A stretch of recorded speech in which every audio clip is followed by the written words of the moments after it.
semuanya, apa kabar? Sehat selalu dan semoga saja dalam kondisi sejahtera, bahagia dan segala aktivitas teman-teman juga berjalan dengan lancar.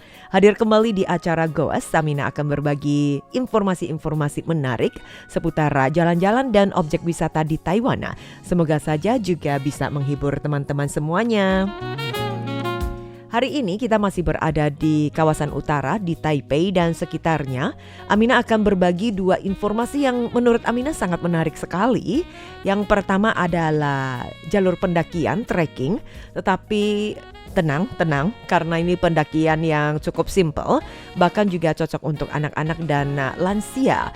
Jalan-jalan asik di Taipei sambil menikmati udara-udara segar dan juga pemandangan hijau yang bisa menyehatkan mata. Dan yang kedua adalah karena sebentar lagi kita juga akan menjelang Qixi Qingrenjie atau perayaan Hari Kasih Sayang ala masyarakat Tionghoa. Dan ada beberapa objek wisata yang Amina spesial bagikan untuk sepasang sejoli, baik itu pasutri atau pasangan yang masih berpacaran. Dan semoga saja informasi ini juga bisa menjadi destinasi teman-teman saat merencanakan liburan dan akhir pekan. Yang pertama akan Amina ajak berkaitan dengan dua jalur tepi air yang sangat direkomendasi untuk musim panas ini. Menjelajahi pusat perkebunan teh dan juga air terjun Yuanjie untuk liburan musim panas tahun ini. Dan ini dikatakan sebagai objek wisata yang paling keren. Jadi teman-teman yang di kawasan utara tidak perlu pergi jauh-jauh untuk menikmati liburan musim panas. Termasuk juga untuk warga Taiwan sendiri, mereka nggak mesti melulu harus ke luar negeri atau ke tempat yang begitu jauh. Dan untuk kali ini dari Dinas Pekerjaan Umum Pemerintah Kota Taipei telah merancang dua rute tepi air Taipei Grand Trail yang memungkinkan warga dengan mudah menikmati perjalanan trekking atau pendakian, pegunungan, hutan dan juga sungai untuk merasakan kesejukan alam kota. Rute yang direkomendasikan dibagi menjadi jalur pendek dan jarak menengah jauh. Yang pertama yaitu jalur teh atau Taipei Tea Promotion Center untuk teh Guan Yin dan Baozhong Cha atau teh Baozhong, dan yang disebut dengan Healthy Trail di bagian ketujuh. Dan juga ada jalur kuil Yuanjie Buddhist Temple, jalur kuno Shuangxikou dan jalur sungai Takou di bagian keempat. Dan kedua jalur tepi air tersebut merupakan perjalanan yang juga cocok sekali untuk dinikmati orang tua dan anak mendaki bersama dengan teman-teman ataupun perjalanan solo. Dan teman-teman bisa menemukan rencana perjalanan yang sesuai dengan stamina, kebukuran fisik dan waktu masing-masing. Nah, yang pertama, jalur pertama adalah Healthy Trail. Di sini terletak di bagian ketujuh dari Grand Vertical Walk Taipei. Jalur ini juga tidak panjang, memiliki lereng yang cukup landai, dan ini merupakan rute jalan kaki yang paling populer bagi orang tua dan anak-anak di musim panas. Karena di kota itu panas sekali kalau nggak di dalam ruangan yang ber-AC. Pada saat kita keluar juga pengen cepat-cepat masuk ke dalam bis maupun di dalam ruangan. Tetapi pada saat kita menikmati panorama alam yang indah, udara yang segar, memang pantas sekali untuk kita jelajahi dan sekaligus berolahraga. Di sepanjang jalan terdapat aliran sungai, hutan yang mengalir dengan deras di kedua sisinya. Nah, teman-teman mulai membayangkan ya pada saat kita melakukan pendakian dan kita juga bisa sambil mendengarkan suara air sungai yang turun dari atas ke bawah, sangat merdu dan sangat menyegarkan sekali ya. Nah, di sini teman-teman juga bisa menikmati pemandangan alam dan juga budaya teh. Dan di sepanjang jalan tersebut ada perkebunan teh dan bentuknya itu bagaikan terasi ring ya. Dan kemudian juga ada beberapa tempat-tempat yang dirancang sedemikian rupa. Jadi bagaikan kita bisa melihat cerita kehidupan masyarakat pedesaan khususnya untuk perkebunan teh. Dan kita juga bisa mengikuti beberapa jalur lainnya seperti ada jembatan gantung, kemudian juga ada beberapa medan-medan unik ya yang berbentuk jeram, dan rute keseluruhannya bisa dikatakan sangat mudah dilalui, dan baik orang tua, lansia maupun anak-anak dengan mudah bisa melewati Healthy Trail ini. Nah, untuk tantangan berikutnya yaitu jarak menengah dan jauh. Di bagian keempat di jalur kuil Yuanjie, jalur kuno Shuangxikou dan jalur sungai Takou ini juga sangat direkomendasi ya. Mulai dari Fengkuikou berjalan menyisir sungai, dan kita bisa merasakan seakan-akan kita berada di dalam hutan, dari satu hutan pindah ke hutan yang lain dan mendengarkan aliran sungai yang sangat deras. Sangat indah sekali dan sangat menyegarkan. Dan di sekeliling kita adalah pepohonan yang sangat rindang, dan di tempat kedua ini kita masih bisa menikmati air terjun Yuanjie. Dan untuk diketahui, air terjun Yuanjie ini menjadi tempat populer di mana tempat anak muda berkumpul untuk merasakan panorama keindahan alam. Dan pada saat kita berada di sekitar air terjun tersebut, kita juga bisa melepaskan sepatu bermain air untuk menyegarkan diri di musim panas. Dan di sepanjang jalan Takousi juga dilengkapi dengan rambu-rambu yang ada. Dan kita juga harus mengetahui agar jangan sampai cedera atau terluka pada saat kita berada di jalur trekking atau pendakian dan kita berhubungan dengan alam. Di sini juga diharapkan agar kita lebih berhati-hati. Setidaknya pada saat kita berwisata keluar rumah, kita juga bisa menikmati perjalanan tersebut dan pulang dengan selamat. Nah, Taipei Grand Trail yang memadukan kehijauan perkotaan dengan landscape alam menjadikan wisata musim panas yang langka yang ada di kota Taipei ya. Musim panas ini mengapa kita tidak menikmati alam dengan membawa ransel yang tidak perlu besar, membawa air minum dan sedikit bekal, kemudian menyisir pegunungan dan juga lembah, menikmati perjalanan yang sejuk dan menyegarkan. Dan sekilas informasi berkaitan dengan Taipei Grand Trail, terdapat sepanjang 92 km. Taipei Grand Trail yang juga menggabungkan jalur sepeda tepi sungai dari stasiun Muzazu ke stasiun MRT Quantou, membentuk rute sabuk hijau, jalur pegunungan dan sabuk biru tepi sungai sepanjang 130 km yang mengelilingi Taipei.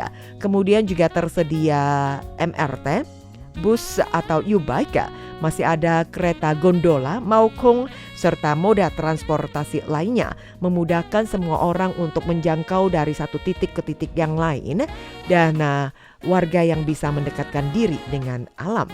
Selama Anda bersedia, bisa mencoba ya Taipei Grand Trail.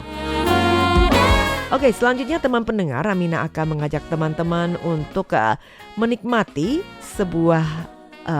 satu program yang cukup menarik, yaitu ada beberapa tempat untuk kencan bagi yang siap-siap untuk merayakan keromantis pasangan sejoli di Festival Qixi Qingruanjie, merasakan alam dengan rasa yang bahagia, dan bertepatan dengan tanggal 29 Agustus merupakan perayaan Valentine ala masyarakat Tionghoa. Dari kantor Dinas Pekerjaan Umum Pemerintah Kota Taipei, mereka yang juga sudah mengaktifkan ada beberapa titik-titik di mana warga yang bisa menghabiskan waktu positif, waktu yang berenergi bersama dengan orang-orang terkasih, menghabiskan waktu romantis bersama.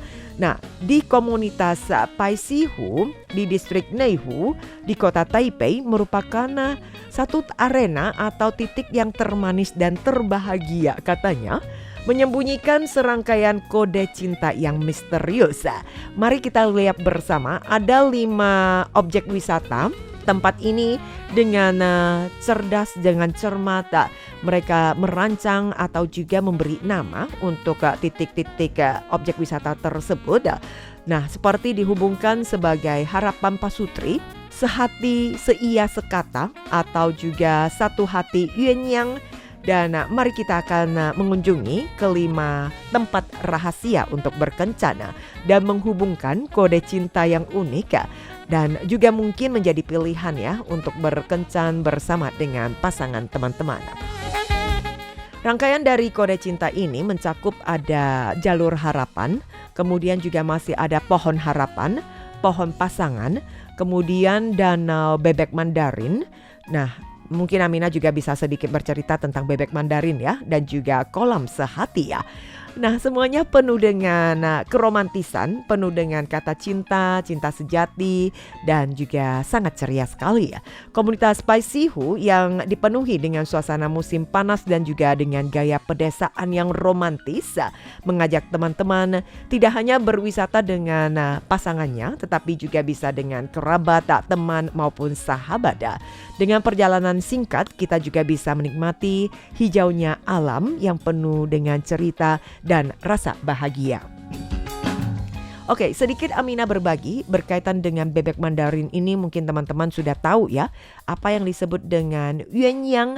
Yuanyang adalah satu pasang bebek ya, dimana untuk bebek sang jantan ini dengan bulu-bulunya yang warna-warni dan sangat indah sekali.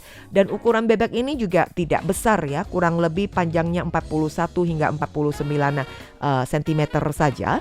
Kemudian bagi masyarakat Tionghoa yang sering menjadikan bebek ini, dibuatlah patung yang menyerupai bebek yuanyang ini dijadikan sebagai simbol kesetiaan dalam hubungan keluarga atau pernikahan. Oke, kita lanjut lagi untuk komunitas Paisihu yang terletak di kota Taipei di distrik Neihu, dan di mana dikelilingi dengan pegunungan penuh dengan pepohonan hijau. Daerah desa dengan lereng yang sangat indah sekali tetap dipertahankan. Ada terasering, kebun buah, permukiman, dan juga landscape hutan pegunungan. Dan tempat ini bagi yang suka merasakan keheningan dan kehidupan pedesaan yang tidak jauh dari kota, ada di lokasi ini. Selain melestarikan ekologi alami dan juga budaya lokal, daerah ini juga berhasil memadukan landscape pedesaan dengan pariwisata melalui arahan dari pemerintah kota, menjadikan kawasan pertanian cocok untuk berwisata dan berrekreasi, dijelajahi lebih mendalam oleh berbagai kalangan dan segala usia. Dan baik itu masih ada musim stroberi yang terkenal dengan pengalaman berkebun, dan juga ada pemandunya. Kemudian setiap pengunjung yang bisa merasakan keindahan, ketenangan kehidupan desa di pegunungan. Oke, nah di tempat ini pada hari Valentine juga ada menggabungkan unsur keromantisan, di mana menyoroti lautan bunga di Tongxinci atau kolam sehati, dan masih ada couple tree yang menggabungkan cinta abadi. Ada wishing tree dan juga wishing trail yang dipenuhi dengan harapan-harapan, dan hingga ada kolam atau danau bebek Mandarin yang mungkin sangat tenang dan sangat tidak biasa, sangat luar biasa, membagikan tempat-tempat rahasia ini penuh kebahagiaan, dan bisa mengajak keluarga atau sahabat untuk menikmati kebahagiaan di atas pegunungan dan hutan. Dan mungkin juga bisa berlama-lama ya. Nah, kemudian untuk Tongxinci atau kolam sehati ini dirancang dengan tema yang unik, Finding Happiness, dan dianggap paling mewakili. Kolam berbentuk hati ganda ini dipadukan dengan lautan bunga kosmos, bagaikan cinta yang bermekar di alam, perasaan cinta yang meluap-luap. Ya, sangat bahagia sekali. Dari kejauhan mungkin sepasang sejoli yang juga bisa merasakan keduanya itu saling membantu, bahu-membahu, saling melengkapi. Semakin akan bertambah rasa sayangnya atau berkah di dalam kehidupan mereka. Kemudian juga masih ada perkebunan atau juga terasering, dan juga bisa melihat ada jalur setapak yang diberi nama jalur harapan dan pohon harapan. Berharap agar hubungan mereka yang penuh dengan harapan dan kebahagiaan. Oke, teman pendengar, demikianlah dua informasi dalam acara wisata jalan-jalan di Goes di hari ini. Semoga apa yang Amina bagikan juga bisa menghibur teman-teman. Dan Amina pamit dulu, kita bersua kembali di lain waktu. Sampai jumpa, dadah.